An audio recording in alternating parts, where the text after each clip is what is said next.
afternoon. My name is Verusca and I'm from Brazil. I'm going to read a paper but also show some PowerPoints.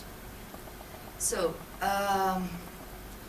the questions, what is STS for, what do I do it, and for whom I do it, proposed by this first joint congress of 4S and ESOCITE, are very welcome at this moment, both on a professional level and personal level. I don't know if I'll be able to answer them on such a short time, but I'll try to reflect on them, starting with the questions that have been motivating me as a researcher, and which led me to the topic of my talk.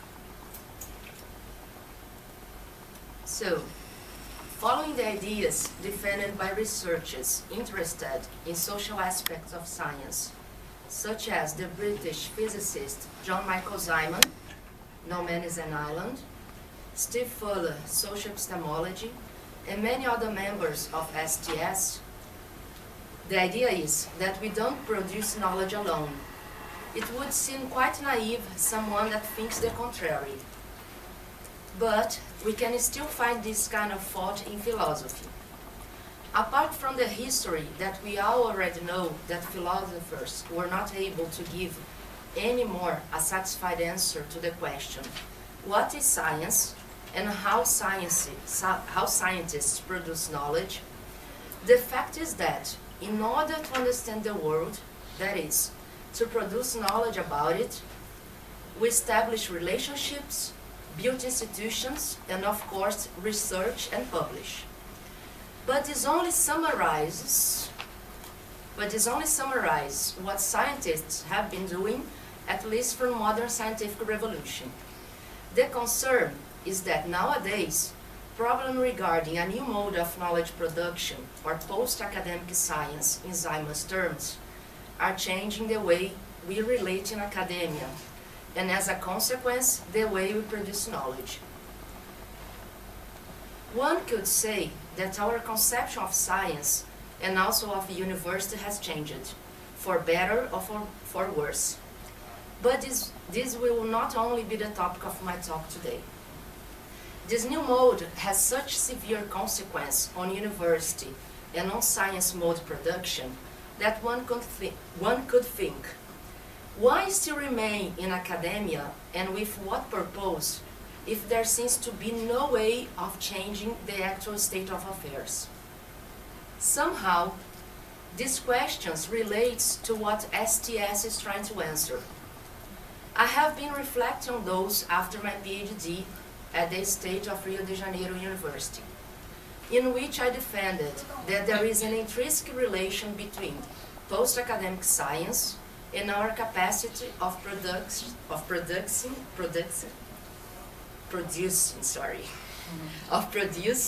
trustable knowledge collectively. If the so-called mode of production has changed by incorporating managerial principles, so forth our conception of science, epistemic values, and the way we form people has also changed.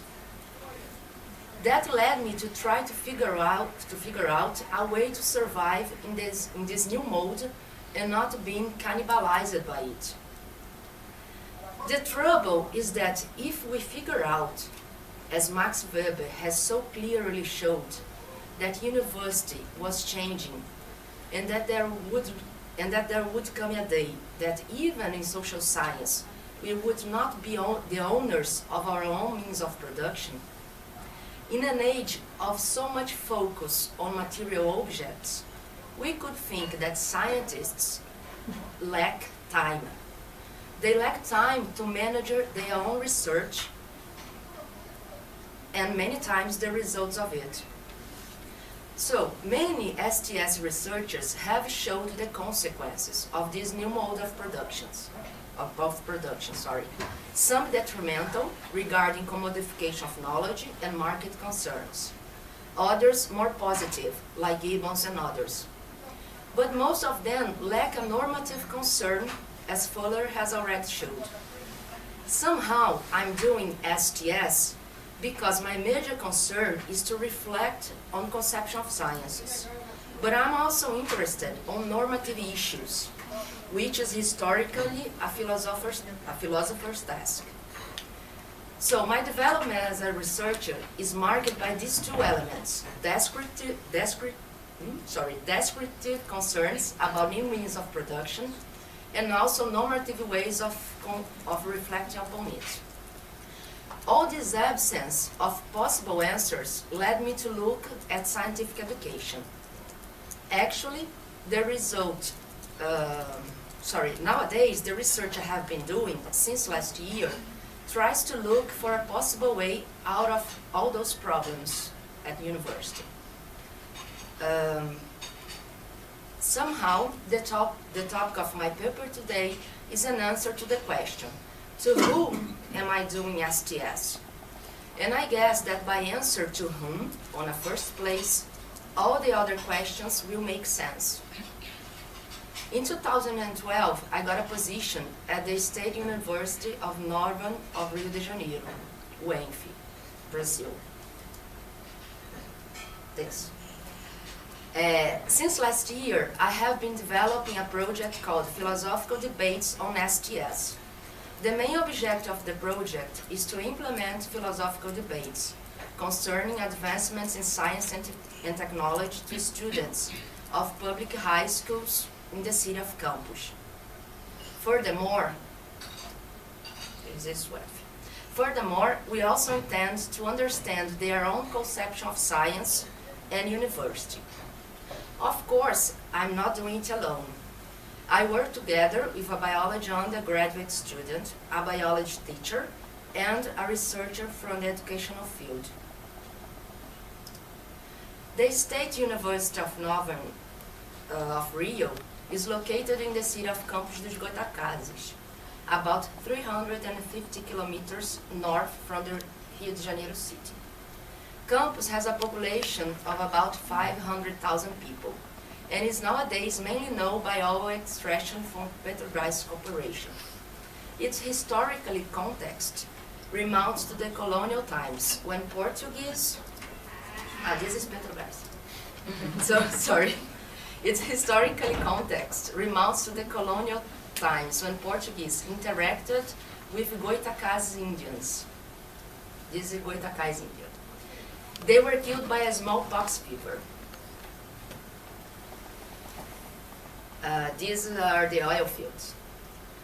But it was only in the 19th century that the city developed economically due to the profits brought by sugarcane industry. Although far from Rio, capital of Brazil at that time, Campos was considered an advanced city. Its importance at that time could be seen in architecture and in up-to-date technology. It was the first city in Latin America to have electric light. The Belle Epoque of sugarcane lasted the whole 19th century, but after the slaves were set free, sugarcane industry got in decline, and since that time it has suffered some ups and downs. During 1970s, it was revived due to the oil world crisis. Brazilian government started a project named Prohalco, which motivated the use of this kind of fuel. The first oil field was discovered in Campos Bay in 1970s. But although the oil fields bring a lot of money to the city, it's still marked by social differences. It was in that scenario that the Brazilian intellectual and researcher, Darcy Ribeiro, the picture was earlier, was invited to build an university there. Darcy has built the university in Brasilia, the present capital. The project of a university in the north of Rio was a demand from society. Darcy got together with the governor, Leonel Brizola, and Oscar Niemeyer, the architecture, and built a research center with international level scientists that could also attend local needs. So, one could say that UENF was built 21 years ago, already focusing on societal needs, and not only pure research needs. social responsibility was so closely related to Darcy's leftist ideal of a society with less inequalities that to become a teacher at university, one has to present not only a researching and teaching plan, but also an extension plan. I don't know how to say that in English. This last one is meant to take knowledge produced in academia to society. When I how much time do we have? Okay. When I started teaching at UENF in Cognition Language Laboratory, I had also to present a project related to the third pillar, to the three pillars: teaching, researching, and knowledge to society. So the results here I'm going to present from the last pillar. So the general objective of the project is to reflect on the impact of science and technological advancements, promote a debate on contemporary and controversial topics related to science and technology, reflect on contemporary conception of science, technology, and innovation, and debate the idea of university. Specific objectives of the project. So, to research conception of science with the students, with high school students, and promote the debates with students and with their teachers. I also want to understand the relation between science and society through the view of the students, and promote the interaction between university researchers and the students. And we also promote tours with the students to university campus.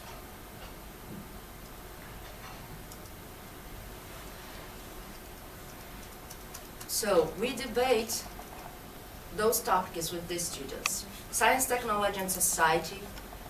Why does this interaction matter? The role of society in their education. Genetically modified organisms, stem cells, ethics in science, alternative fuels. What is science? Is there a difference between natural and social science? What does it mean to be a social scientist? What's the role of the university? The targets, like 500 high school students from public schools in Campos. We are now working only with one school, but we intend to grow in quantity. I have already made contact with 2 more schools. So the people involved are university researchers, high school teachers, university graduates, and undergraduates. Preliminary results. So I started with this project a year ago, and nowadays we're doing it with the Escola Estadual João Pessoa. The first 8 months were dedicated to planning and implement the project.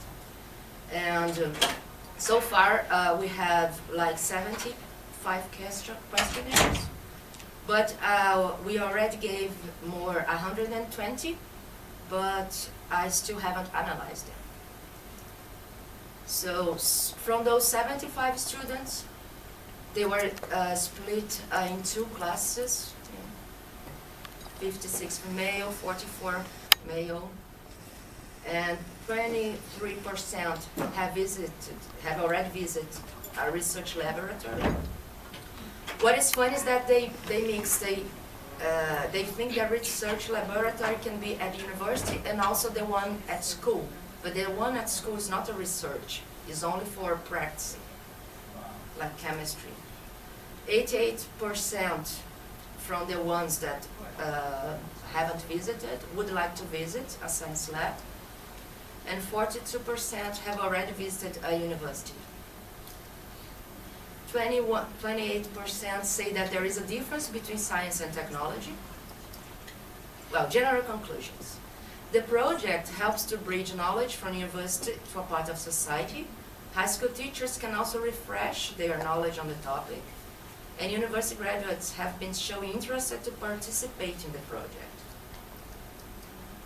The group of high school students studied, they show a high interest on the topics.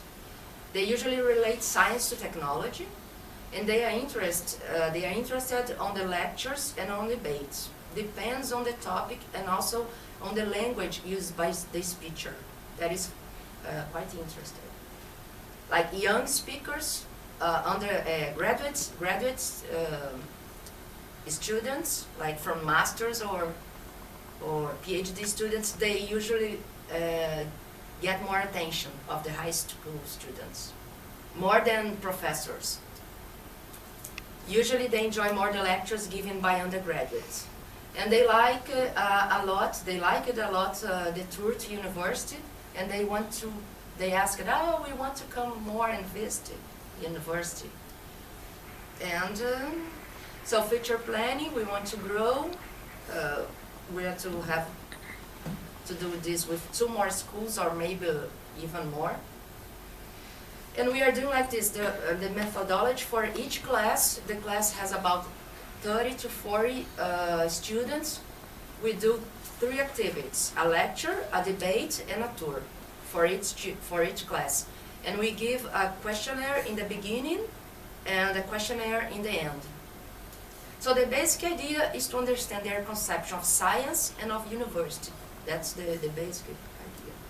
So, finishing, for who am I doing it? For those who matter. Students and research peers.